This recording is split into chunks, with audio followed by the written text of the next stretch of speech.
इनके खातिर हम गाइला कि सुन रे कबूतर तोरा फेरा में न पड़ब डिप्रेशन हो जाए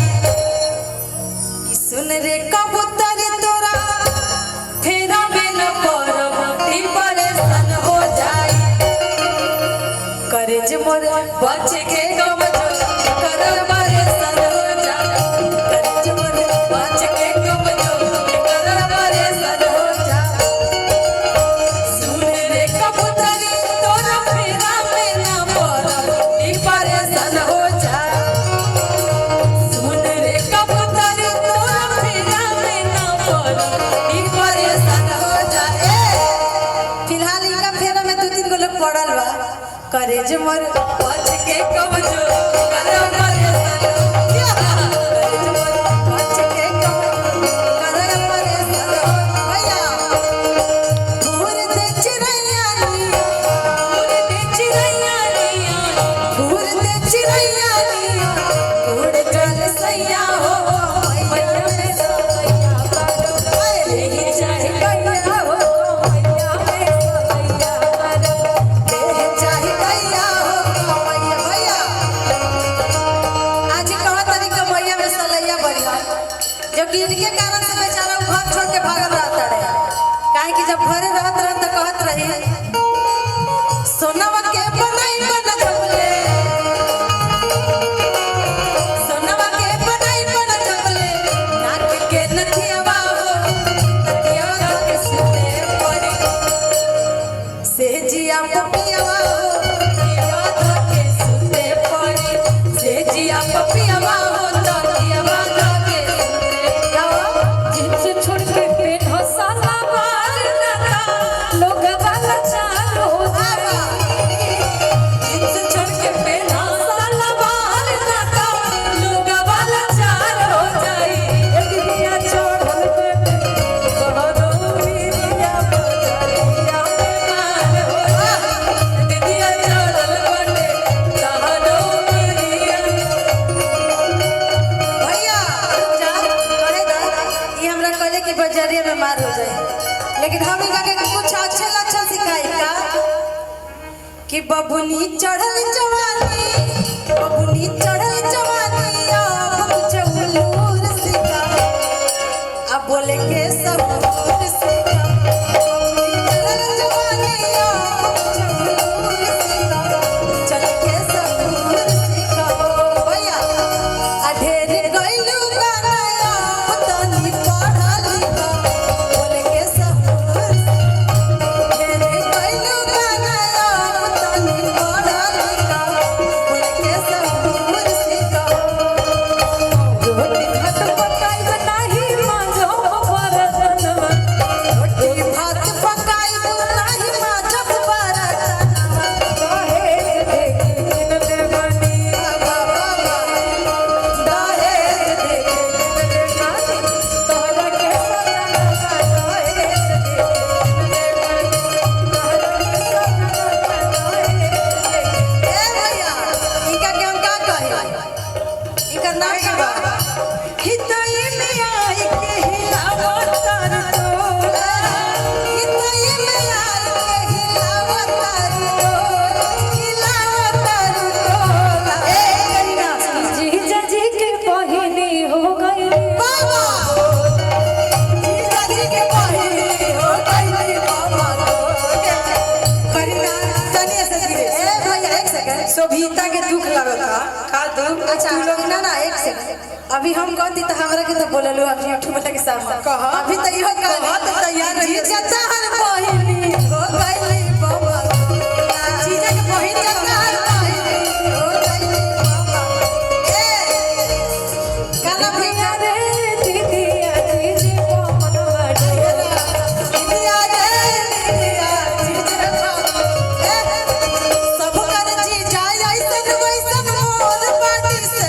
हो जीजे पमना सब कर जी जाय ऐसन वैसन मोर पाटी से हो जीजे पमना बाबा तू करो तो हमें YouTube वाले कहत तनी दोसर कलाकार के का जरूरत बा हमनी के चारों लोग ही कंपटीशन में उतर गए दीदिया रे दीदिया देवरे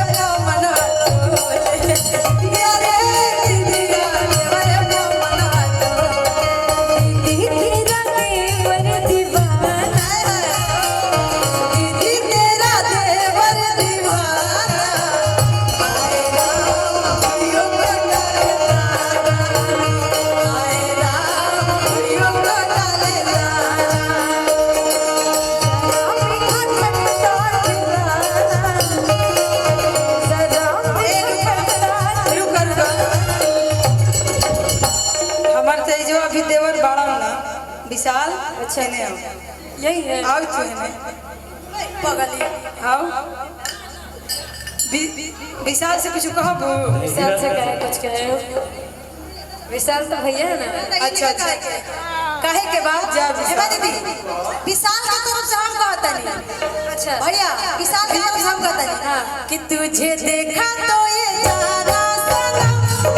सुनो ना प्यार होता है दीवाना सनम अब यहाँ से कहाँ जाए हम तेरी बाहों में मर जाए भैया दिल तो पागल है अच्छा दिल दीवाना है दिल तो पागल है दिल दीवाना है जब से तुम्हें देखा दिल को कहीं आराम नहीं। बहुत सुंदर इत तेरे सिवा इन होठों पे कोई नाम नहीं। बन गया हूँ मैं तेरा दीवाना तुमसे मिलकर तुमको है बताना उनसे प्यार में है कितना जाने जाना तुमसे मिलकर तुमको है बताना। अच्छा उनके तरफ से बोलिए ना क्या क्या तो आप हमको बोलिए कि दिल तो पागल है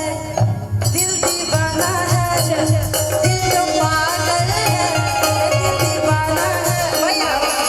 सारी सारी रात जगाता है यही हंसाता है यही रुलाता है दिल तो पागल है दिल दीवाना है दिल तो पागल है दिल दीवाना है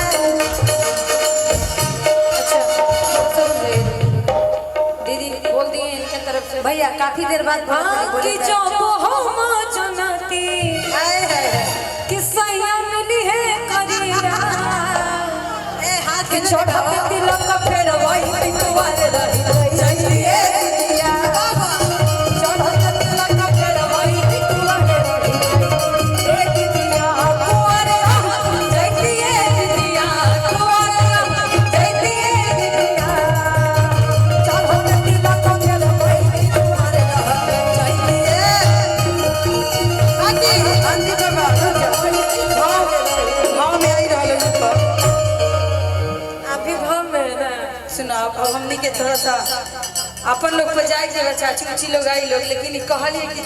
चढ़ल तिलक तिलक फेर वही कुमारे रह जइती ऐसे हम तो ई ना कहो हम तो कह कहला कि करिया समीज सलावा का नाम सिद्धि सुना ए सीधी कहीं पूना पी कहीं बोला कहीं बोला रुक जा हमारा जीजा जी के सेज कोने कहीं बाबा अच्छा अच्छा एमे करी ना दिनेश जी के हुआ यही में लपेट देवे के बा का नाम उनका दीदिया के हां अच्छा दिनेश मिश्रा जी और कमलकांत जी ये जगह दामाद कमलकांड ये जो के दामाद है उनका बहन के नाम अरे नाम भी काफी नहीं के अरे लाल मोरी चाहिए